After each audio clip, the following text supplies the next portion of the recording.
এই পাহাড়ি ঢল এখান থেকে আসে। এই যে যে একজন মহিলা, খাসিয়া মহিলা যে মাছ মারছে,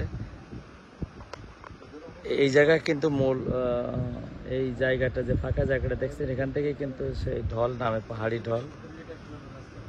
এবং এই ঢল নেমে কিন্তু আস্তে আস্তে কিন্তু এই জাফলং জিরো পয়েন্টে প্লাবিত করে। অর্থাৎ এই হচ্ছে বিজেপি এবং বিএসএফ এর অর্থাৎ বাংলাদেশ বিজেপির অফিস। এটা বাংলাদেশের পতাকা উঠছে, আর সামনেই কিন্তু বিএসএফ এর অফিস। অর্থাৎ পাশাপাশি দুটো অফিস সেখানে আছে।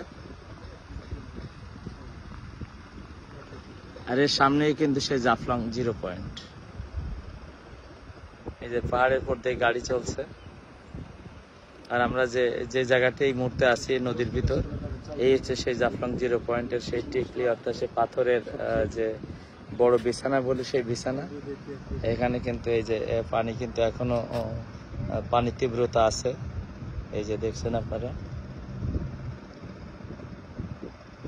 যে বড় যে জায়গাটা ছিল, এই যে জায়গা থেকে যে এই পানিটা দেখছেন, এখানে কিন্তু সেই পাথর পড়লে, বিশাল পাথর পড়লে আস্তে আস্তে এগুলো সবই পানির তলে চলে গেছিল। কালকে আজকে একটু সামান্য দেখা যাচ্ছে, এই যে পাথরের একটু মাথা দেখা যাচ্ছে সামনে। অর্থাৎ বিশাল একটা পল্লী তৈরি হয়েছে এখন এই মুহূর্তে জাফলং।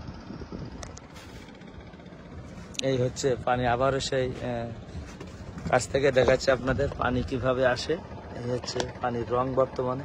যে পানি ছিল চকচকে তকতকে, সেই পানি কিন্তু এখন আস্তে আস্তে ঘোলা হয়ে গেছে।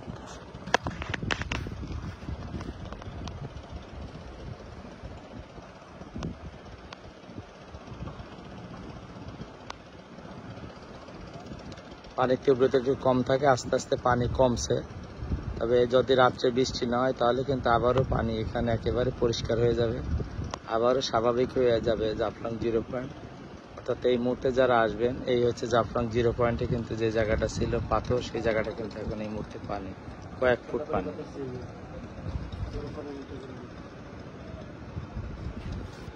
আপনাদের পুরো নদীটা একটু ঘুরায় দেখে আপনাদের।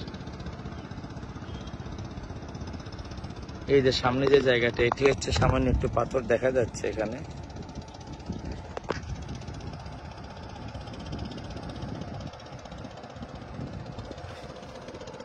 আর এই হচ্ছে 362টা সিঁড়ি, যে সিঁড়ির নিচেই কিন্তু নৌকাঘাট। অর্থাৎ এই যে বিজেপি ক্যাম্প থেকে, এখান থেকে সেই 362টা সিঁড়ি, এই সিঁড়ি বেয়ে কিন্তু আপনি নিচে নামবেন।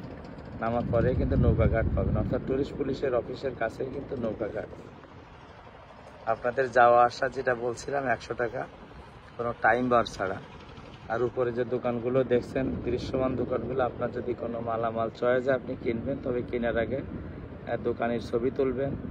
যদি কেউ ভেজাল মাল দেয়, তাহলে আমরা পরবর্তী তাকে শনাক্ত করব এবং তাকে আইনের আওতায় আনা হবে। এই জন্যে আপনার বারবার বলি যে যার কাছ থেকে সেবা নেবেন, তার একটা ছবি তুলে রাখবেন। এই হচ্ছে নদীর বর্তমান অবস্থা।